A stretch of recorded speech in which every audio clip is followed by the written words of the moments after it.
Hello, my friends. Welcome back to another episode of the Mental Corner podcast, the show where I bring on guests from all different backgrounds to talk all the things mental health. I'm your host, Harry Potvin, and today I have the absolute pleasure of being joined by Taylor Iwaszko. Taylor is a soon-to-be nurse practitioner and a mental health advocate. She is also the owner of the adorable Benson, who is a Labradoodle currently in training to be a therapy dog. Taylor was so much fun to have on, and I really want to thank her again for coming on and having this discussion with me. And man, shout out to Canada. A couple days ago, it was like 5 degrees Celsius. It felt like springtime. You could wear a t-shirt, and then literally the next morning, it was frickin' snowing. Again, a blizzard. I love it. I love Canada. This is great.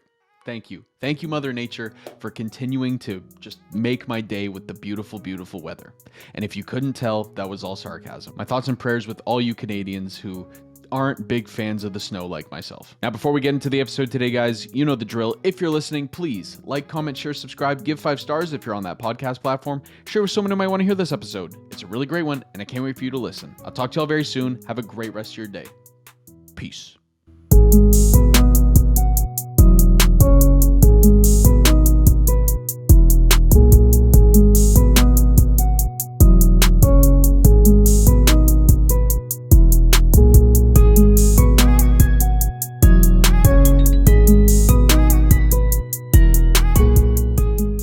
It's all good. Taylor, thank you so much for joining me today. I'm so looking forward to it. Thanks for having me. Of course, I'm so looking forward to it too. So, the first question I ask all my guests is what got you started? So, for you, what got you started being a nurse and being a mental health advocate? Yeah, so it's an kind of a loaded answer, and I think it's important to kind of take you back to how young I was. Mm-hmm. So it started not sure in Canada, but Sadie Hawkins dance. I was a freshman in high school. We were having a great night. I was 15 years old, and I was first exposed to a death by suicide of a close friend. And we found out that night among our classmates that we had lost a classmate and friend. And obviously, as a 15-year-old, you're not sure how to go about that, and kind of how to process those feelings and emotions. So then for the months after that, it was really hard. You look to adults for what you should do, and the stigma of mental health kind of shut everything down. We didn't really want to talk about it. We were told not to talk about it. And then fast forward to 5 months later, I lost one of my best friends to death by suicide. So there, in a matter of 6 months, at 15 years old, I had lost 2 friends. Um, and really, that second one is when I kind of decided adults don't tell me what to do anymore when it comes to talking about mental health and talking about suicide prevention and talking about that really, really tough stuff. Mm-hmm. So then kind of throughout high school, I dove into what can I do to inform my classmates about mental health and wellness? What can we do to prevent this from happening again among our community, our school, just teenagers in general? Um, and on the nursing side of it, my mom was a nurse growing up, and so I told her I would never be a nurse. I couldn't do it. I couldn't do it. But as I got more involved with mental health advocacy and, organized walks and organized events, to just talk about it, I realized that nursing was something that I could kind of meld into the best of both worlds. And I had convinced myself that I was going to be a psychiatric nurse. Mm-hmm. I was going to work in mental health. And I don't. Mm-hmm. Spoiler. I do not. Um, Went to college. I was fortunate enough to get involved with the National Alliance on Mental Illness. Here, they're a national organization, but have state, local, and then campus organizations. So I led that group at the University of Wisconsin.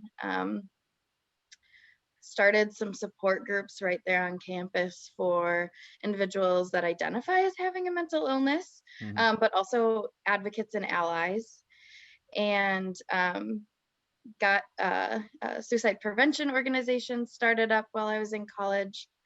Graduated college, ended up actually in adult cardiac nursing. Spoiler, I also am not a fan of adults. Who And is? yeah, who is? Like, kids rock.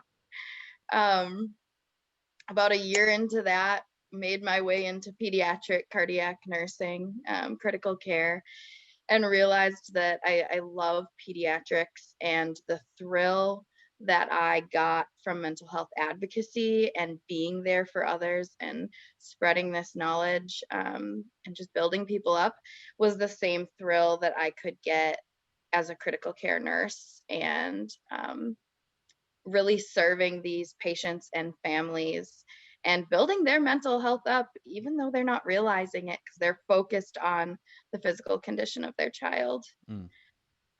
Then ended up in nurse practitioning school. I'll be done in May. Ooh. Um, yeah, I'm so close, so close.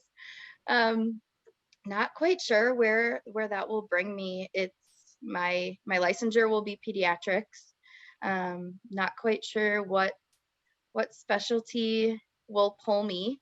But I think through this all, having a comfort and a knowledge of mental health and how I can weave that into pretty much every conversation I have with people, has brought me like joy, and I'll keep doing that. Yeah, no, that's amazing. That's what a great story. And Long one. best long one. No, but I love long stories. No, that's perfect. So I wanted to backpedal a little bit back to high school when, all of this stuff was going on. When you're 16, correct me if I'm wrong, you're in grade 10, right? Ninth, You ninth were grade. ninth grade. Okay, so that's very young. And in ninth Uh, grade, you're trying to figure out who the hell you are, yes. and how to navigate life. You're in this new school. It's terrifying. Now, when you started getting into the work of trying to teach your classmates and the people around you about mental health and about suicide prevention and all of that, what was the original reception like? Because I don't know how old you are, obviously, but if I go back for me personally, when I was in grade 9, no one talked about it. And if people did talk about it, I mean, I say it on the podcast all the time. The people who, were on, suicide watch or had tried before or did try, they were labeled in a very negative light. So, what was the reception like originally? It was awful. Yeah. So I'm 27. This happened when I was 15, so 12 years ago. It was late 2009, and then middle of 2010 was when I lost my friends. And like I had kind of shared, like, we thought the adults were going to tell us how to do this right. Mm-hmm. But what I found, and had a couple close enough friends who were willing to kind of hop on the bandwagon with me, of saying, like, we can talk about this.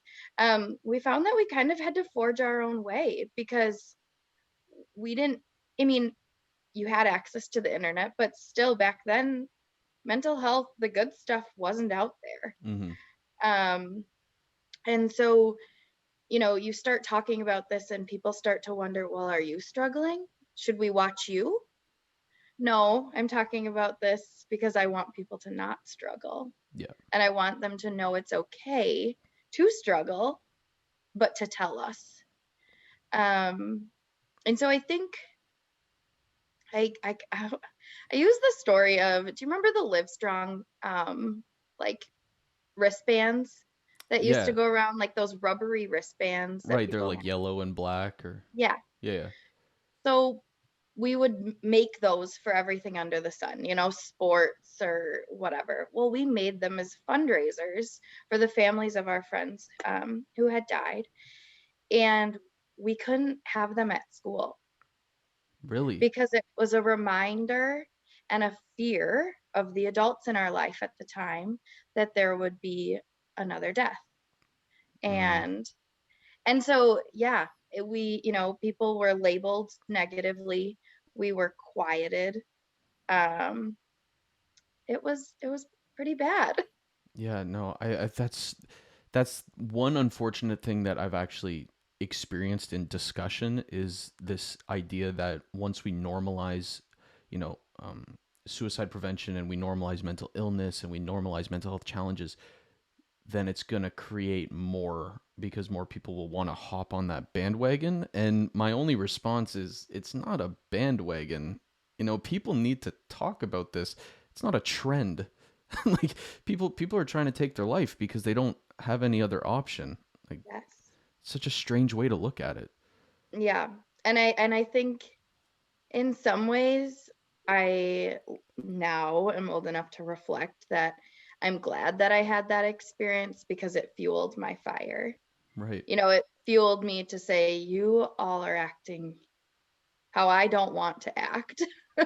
and I want to do something about this. Yeah, for sure. Now, when you were in that moment, was that thought originally in your head, or did that come after reflecting? I think it's kind of twofold. I Mm-hmm. was a teenager who didn't take no for an answer. Right. Yeah. Um, so at that point, it was probably fueled from anger, and probably unhealthy coping and grief, and all the things that teenagers can't quite process.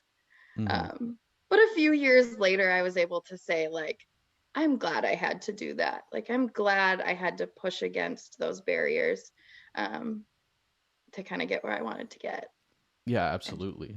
yeah, and to share that message. Yeah. Now, doing this advocacy work all throughout high school, did you notice a change when you were in your grade 12 year leaving compared to your grade 9 year? I think so, and not necessarily um, within like the school district or the school, but within my classmates. Mm-hmm. And there was just, I mean, there was we bonded over that. Like, we were all in a group that we didn't ask to be in. We were part of that team that had lost a classmate and two classmates. Um, and so I think as a class, to be able to talk about mental health and acknowledge each other's mental health, and support each other when we needed it. And then that trickled down. It trickled into the classes underneath us. Mm-hmm. And now I've been fortunate enough to go back to that very high school and share my story and talk with them. So I can say there's been big change, but it took time. Yeah, no, that's a huge change that you can go to the school and they invite you to share your mental health story. That's Yeah. huge. Yes.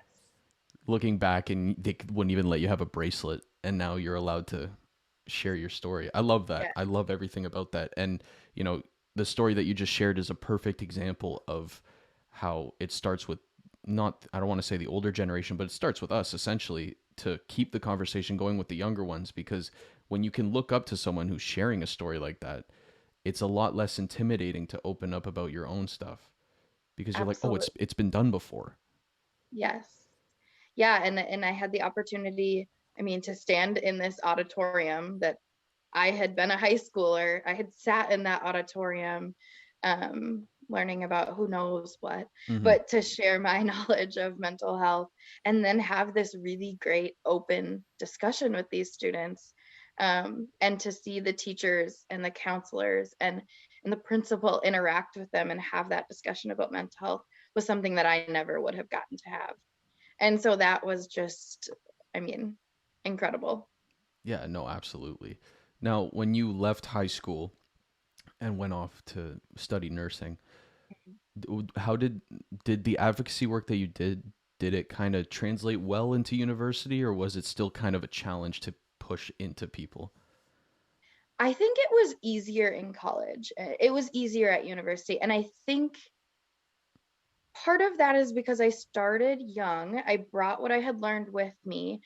But when everyone's finding their place in college, and I think people are more willing to kind of speak up Mm-hmm. about what they might be passionate about or feel like.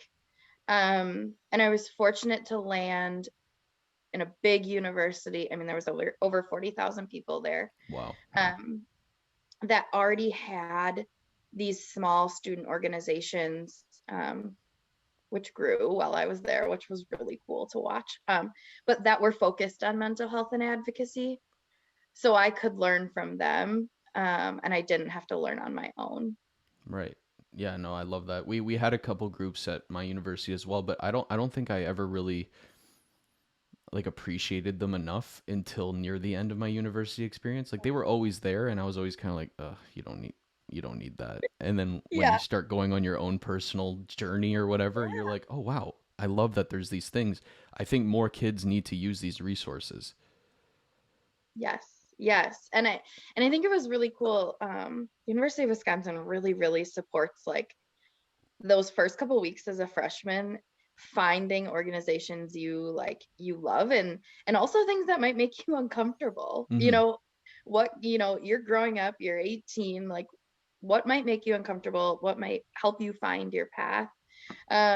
So that first week, second week on campus, I attended, these meetings about mental health and suicide prevention, in addition to like snowboarding groups and, Right, yeah. but to really just kind of find my people.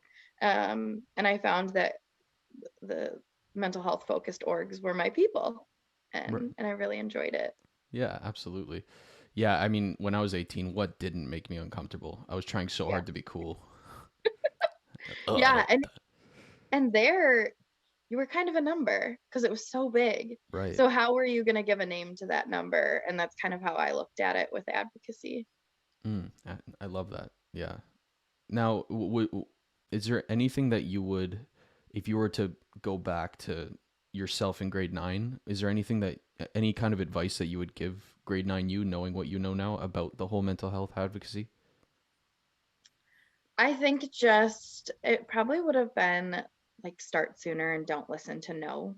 Mm, Um, I think it took losing the second friend.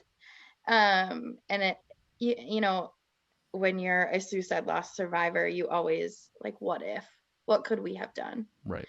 And like I've grown a lot from that and stopped asking that question, because the answer is usually nothing.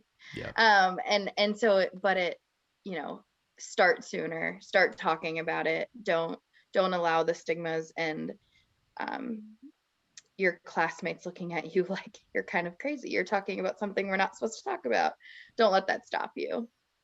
Yeah, I love that. The what ifs, man. There's such a pain in the butt because wow, I can't speak. It's an inevitable question that your brain just asks you, like, what if I did this? It's like, well, you can't. You have to stop looking at it that way. Yes. And it's hard, and especially when you're young and your brain is immature and you're thinking about, should I have invited that person somewhere, or should I have said this in sixth hour choir? Yeah, it's hard to overcome that. Yeah, absolutely.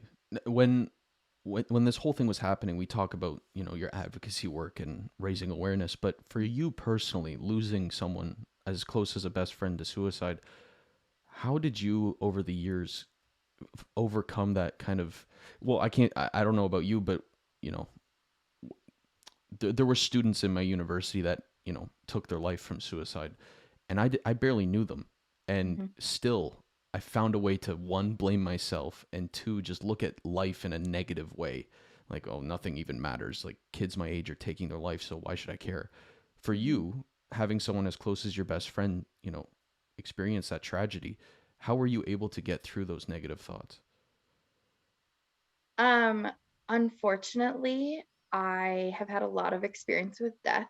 Hmm. Um, just losing, family members to illness, and not necessarily mental health. And so by the time I had lost my friends, many 15-year-olds haven't attended a funeral.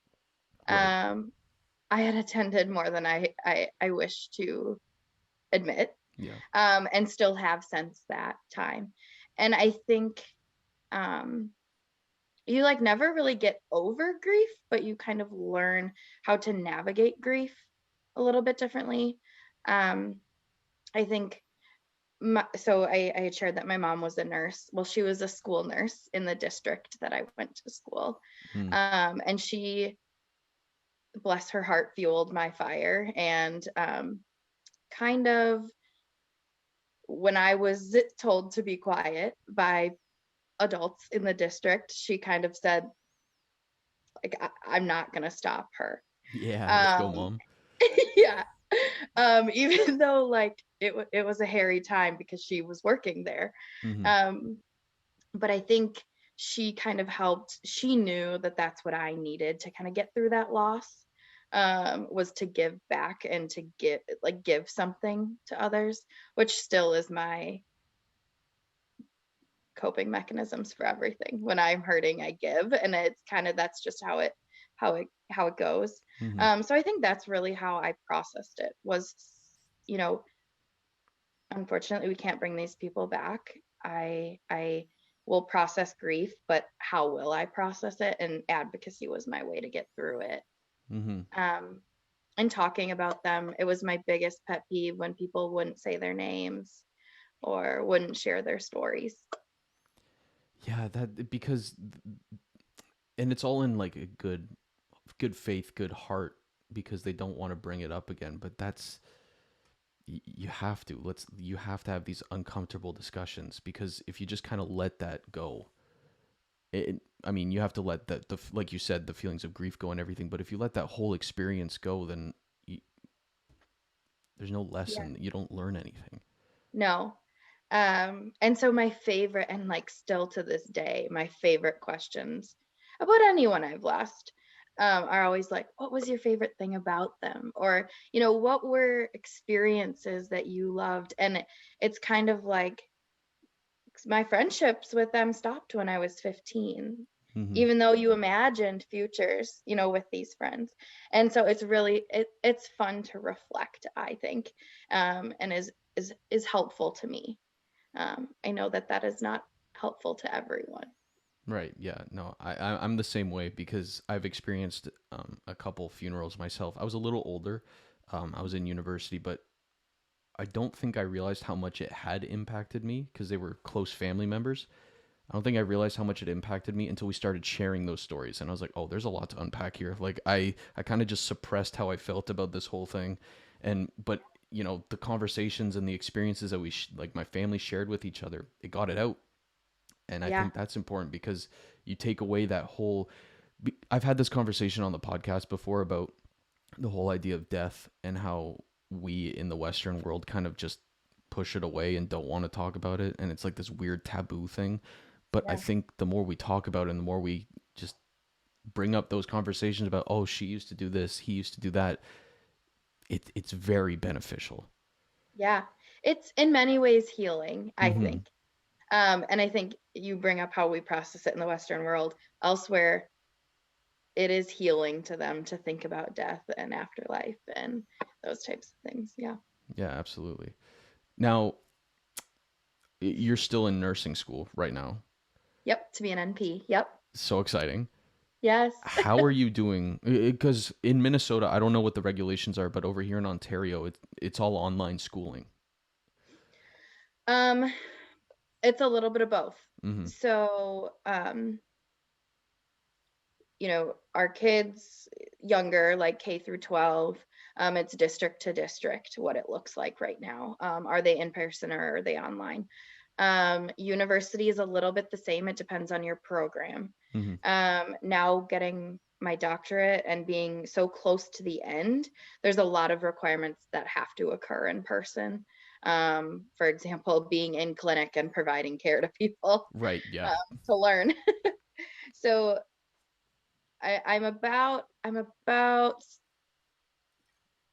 75% in person, 25% online. Um, but it changes week by week, and almost my entire doctoral education has been like that because I started in September of 2019 and then COVID hit in Yeah. March of 2020. So Right. been lots of navigating.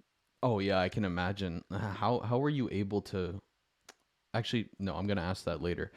What made you decide to get a therapy dog? Oh gosh, Benson. Um, so kind of a funny story. So I got married to my husband Ryan in February of 2020. Um, and we had kind of decided we were going to get a dog, shortly after we got married. On our wedding day, the puppy that we had wanted was spoken for. And on our flight to Indonesia, yes, we were living in a little sheltered bubble that COVID didn't exist, even though it was raging Mm-hmm. at the time. We had decided we're not going to get a puppy. We're going to wait. Well, we got stuck in Indonesia on our honeymoon. We got home.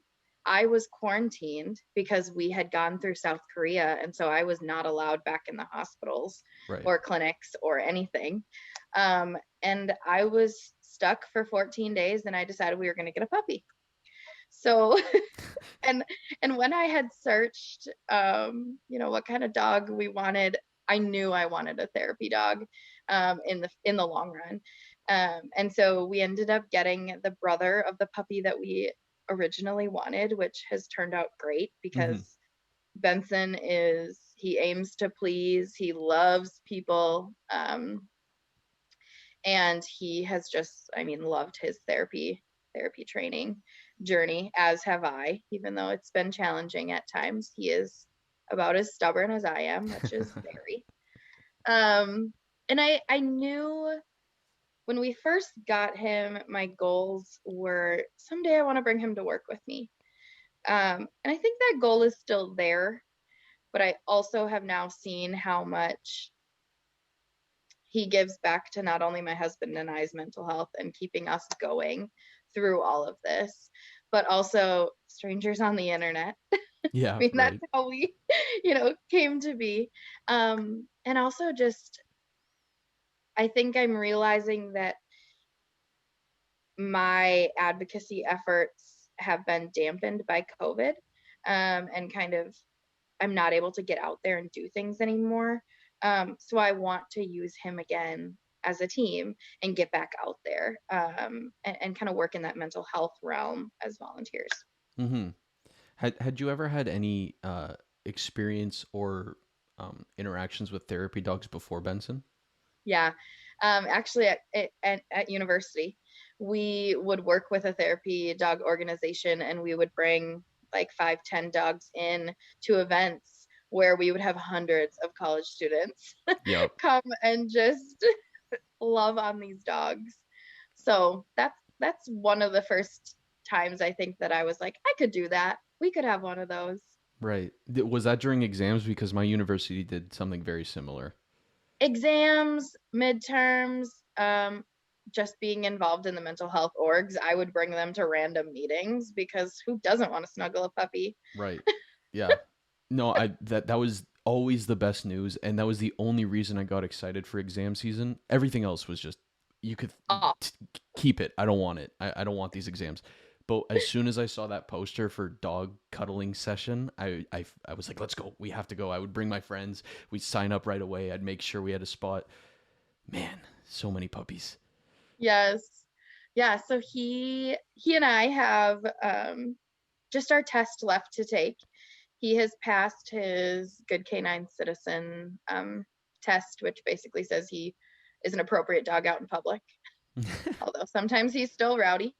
And then his final test to be a therapy, or our final test to be a therapy dog team, will hopefully happen sometimes this spring. It was supposed to happen in November, but it just got delayed. Right. Yeah. Yeah. What are some of the challenges that come with this little bundle of joy that Benson is? Oh my gosh. He he's kind of a punk. He has challenged us. In many ways, I was like, I'm the strict parent. I will always be the strict parent. But like he looks at you and you're like, fine, get in bed. You don't need to crate train. Like Yep. he's not crate trained. We have struggled, and it's funny him being a therapy dog. We've struggled a lot with his separation anxiety, because he's a COVID puppy. He didn't have, despite me working 12-hour night shifts when we first brought him home and being a student, he didn't have to be alone for the first 9 months of his life Hmm. because we were able to just kind of navigate our shift working, around not leaving him alone, which did we cause that? Maybe. Yeah, right. We've struggled with that quite a bit. We've this last kind of semester, he's grown a lot and can now stay home up to 9 hours on his own. So that's big. Amazing. Um, Training has been easy with him because he aims to please, and he knows when we're not happy with him or happy with how training is going. Um, but yeah, no, he's been fun. I think times when we are struggling just as humans, we're able to just kind of throw ourselves into him, and he gives back to us. Yeah, no, I was actually just gonna ask, like, in your personal experience, like you and your husband, what are some of the, because you hear it all the time that therapy dogs and therapy pets are, very, very good for our mental health. But for you personally, what are some of like the emotional benefits that you've experienced? Well, aside from like I could go down the whole like neurotransmitter and tell you all about how in your brain it actually works. Um, Sure, you can. I would love to.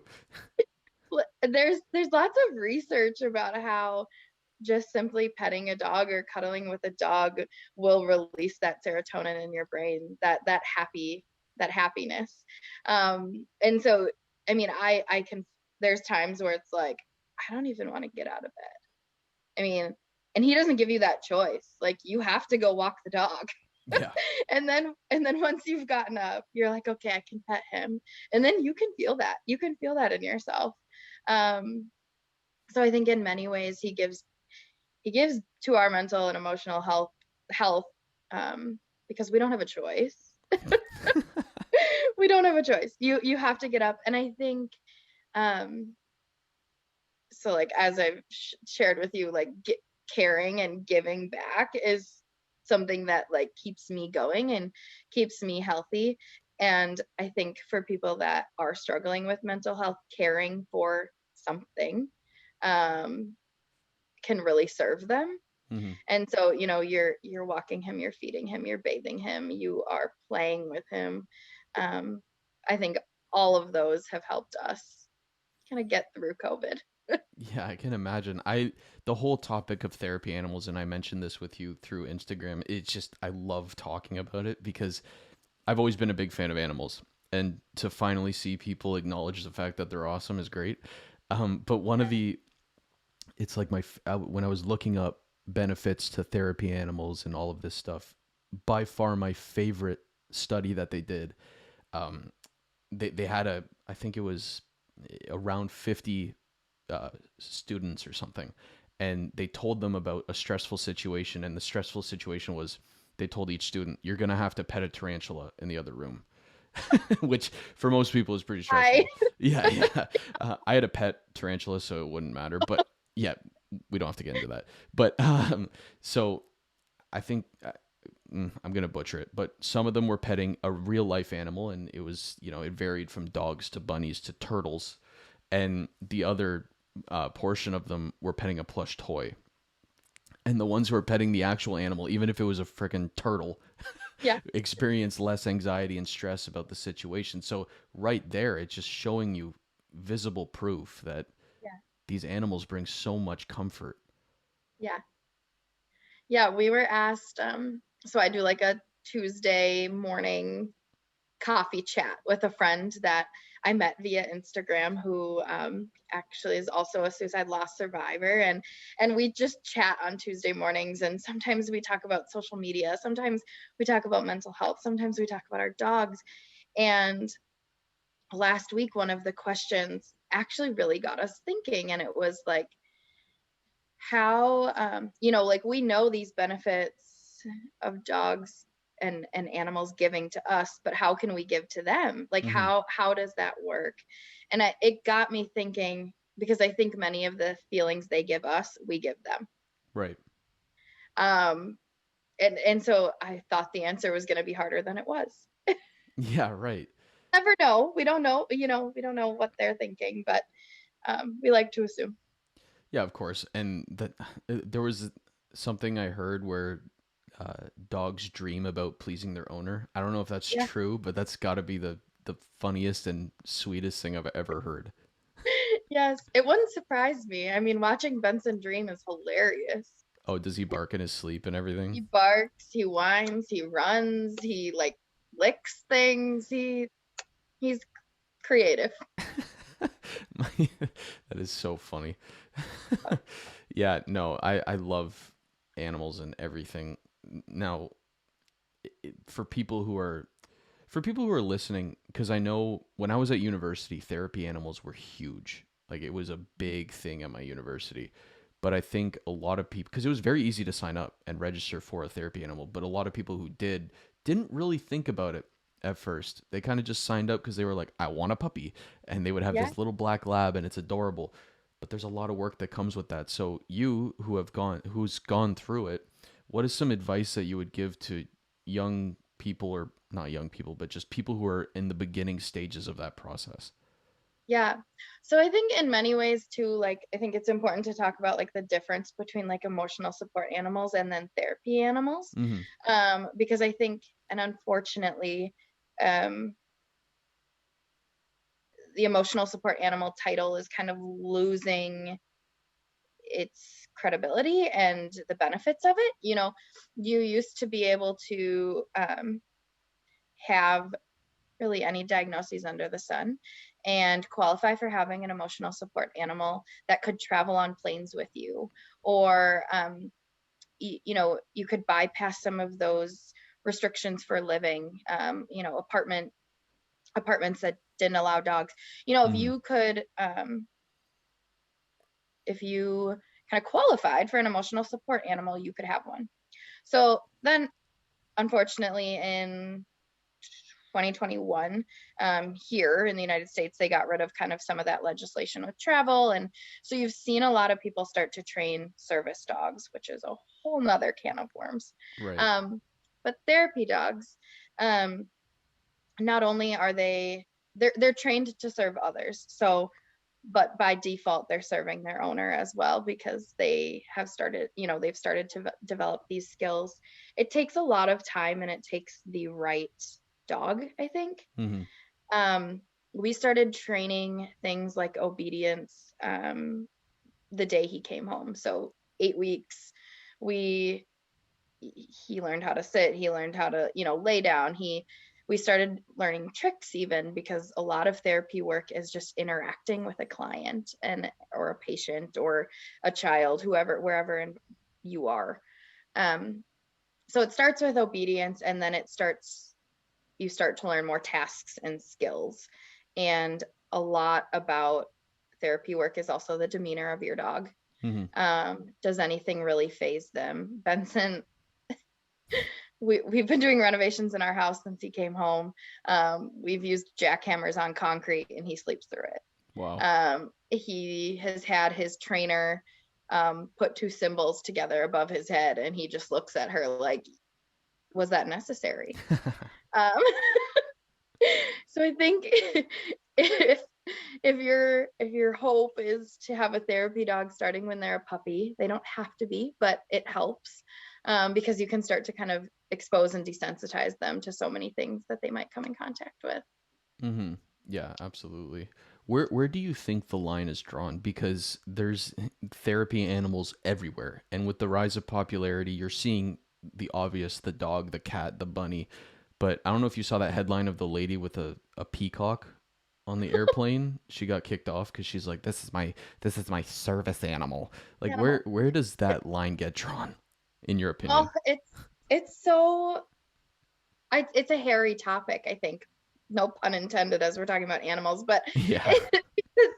I think if you get to the true definition of a service animal, um, service animals have to perform tasks for their owner, and they also they have to detect. So you'll see service animals in the realm of, for example, anxiety. These service dogs are trained to detect an anxiety or a panic attack Mm-hmm. to hopefully prevent it from occurring. On the flip side, therapy dogs are serving others rather than their owner. But I think to draw that line, by definition, service animals are dogs only. Yeah. Whereas this emotional support animal is where you had miniature horses getting on planes Yeah, and right. snakes and ferrets and and so it's like, and who am I to say that that cat or that ferret is not serving their owner the way Benson serves me? I don't know. Yeah, right. We What? we Yeah.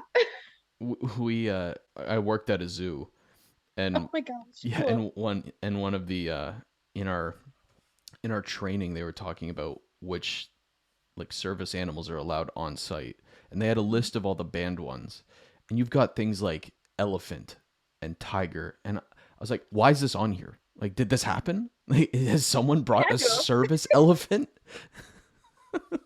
I guess. Or I mean, usually someone has to do something to make a rule happen. that's what I mean. Like, I mean, with tigers, you see Tiger King and everything, but could you Yes. imagine someone pulling up to a therapy session with No. an elephant? No, it'd be great though. Like I'd snuggle with an elephant. Sure. Yeah. I mean, I feel like there's cheaper alternatives, like a dog, There are. but cleaner too. Yeah.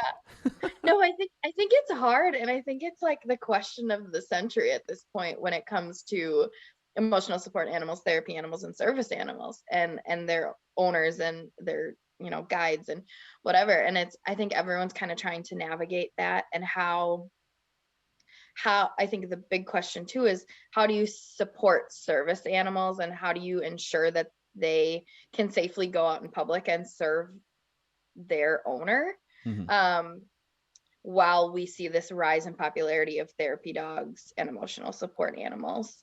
Right. And it's hard.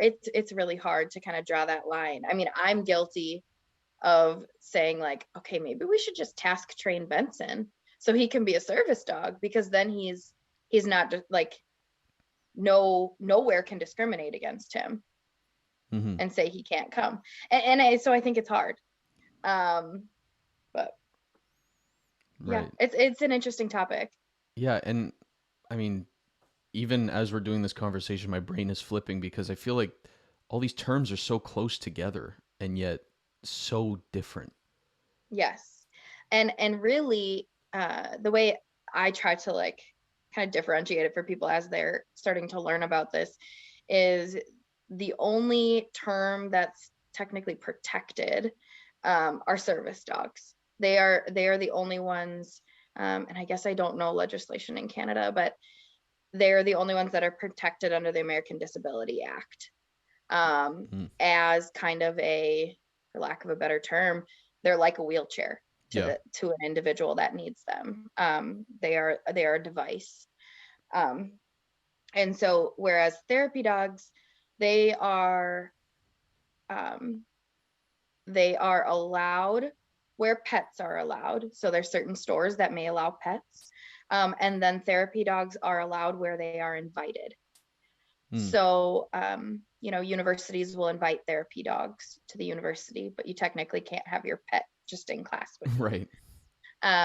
Or you may be invited to do therapy work out of state, and you can ask an airline for an invitation to allow your therapy dog to, fly in the cabin, not having to pay for it.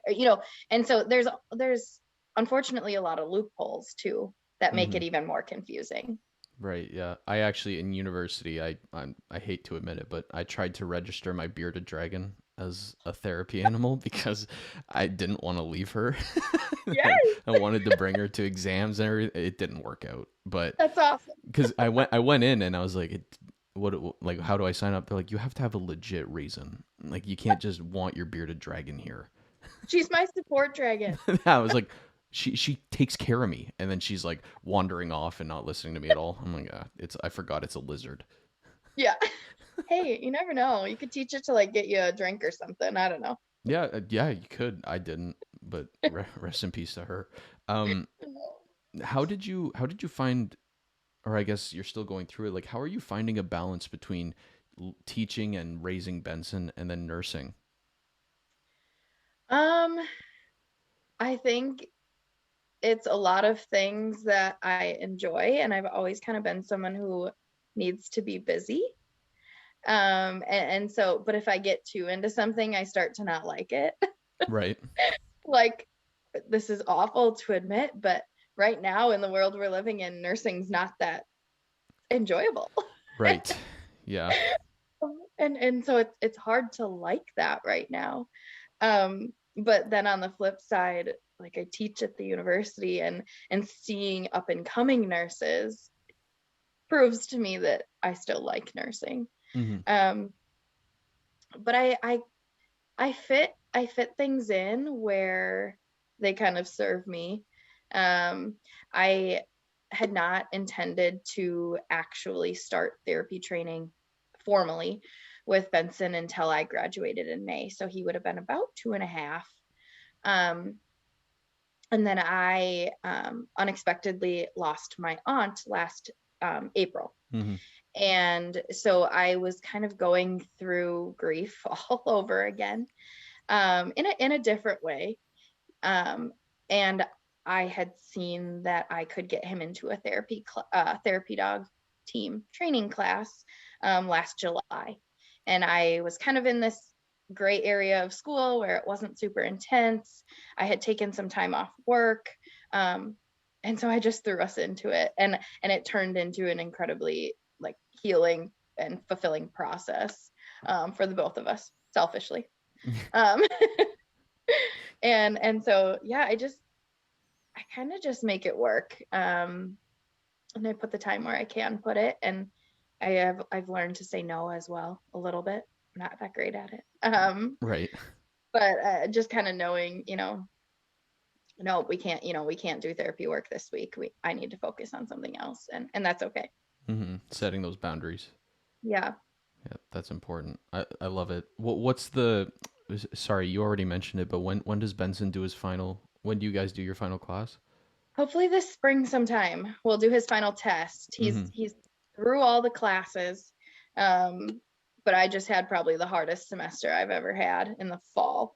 And so we need to practice a little bit Right. before we go. You have to pay for every test you take. And so I want to make sure we go into it prepared so I don't have to keep paying for it. Right. Yeah. And I also think too, and this is something I kind of forgot to bring up when you had asked, where do people start with therapy work. Through our entire journey, I have said that if he's done great with training. He does great. We bring Benson everywhere we can bring him. He loves people, but if we get into volunteer training work and he shows me that he doesn't enjoy it and he doesn't like it, we'll be done. Hmm. And so I think that's something to go into it knowing as well, that if either you or the dog start to not enjoy this, you are a team and kind of have to respect each other. And I think that that's one caveat as people start to get into therapy dog training and therapy dog work is knowing that your journey might end before you want it to, if someone doesn't like it. But it also could be incredibly great and go places you didn't expect. Right. Yeah. No, that's great advice because yeah, you go in and you just expect it to work out. Yeah. No, And it might not. it might not, just like the It rest of might not. life. Yeah, exactly. So, Taylor, my last question for you. If anyone's listening who kind of maybe not going through something similar that you experienced in high school, but is, grieving the loss of a loved one, sorry, or just is confused about where to go with their own mental health, like what would you want to tell them right now? Oh gosh, that's an, a juicy question. Um, I think it kind of comes down to, you know, not only sharing what you're feeling with someone you trust, but also kind of, following your gut. If you're someone who wants to get into advocacy, you don't have to be someone who's grieving or someone who knows anything about mental health, to be a supporter and an ally to those that are struggling. And so if you have any inkling or desire to get into the world of mental health advocacy, just do it. Um, it can be hard. You can hear some things that then you may need to go process with someone else. And so knowing that there can be challenges to it. And then I've talked a lot, I think, on our Instagram and with others, kind of about protecting your peace as well. And when you feel that you can't talk about mental health anymore, because it's not serving you and it's not peaceful, it's okay to take a break. Mm-hmm. And it's okay to set those boundaries. And then if you're listening and you're struggling with mental health, knowing that it's okay to not be okay. It's okay to ask for help.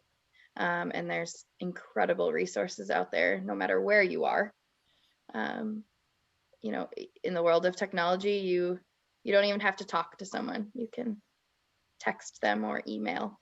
So yeah, I hope that answers that. No, it did. That was great. Yeah, exactly. It's okay to not be okay. And I mean, some people benefit from the fact that their face is not seen. Yes. So Yeah. a lot of options out there. Where can my viewers find you, keep up to date with you and Benson, all of that stuff? Where can they find you? Yeah. So most actively we're on Instagram. It's at Benson Up North. We're at the north of the United States, so that's how that came. We have a small TikTok and a small Facebook. They're also Benson Up North. That's the best way to kind of get in touch with us and follow our journey. We do a lot of fundraising for mental health organizations, advocacy work. You can see that throughout our Instagram. And yeah, that's kind of the best way. There's also, you can email us at bensonupnorth@gmail.com if you have questions about therapy work and Instagram doesn't work for you. Perfect. And I'll put those links down below. Taylor, thank you so much for joining me today. This has been a blast. Awesome. Thank you so much. And to all my listeners, I will see you guys next time.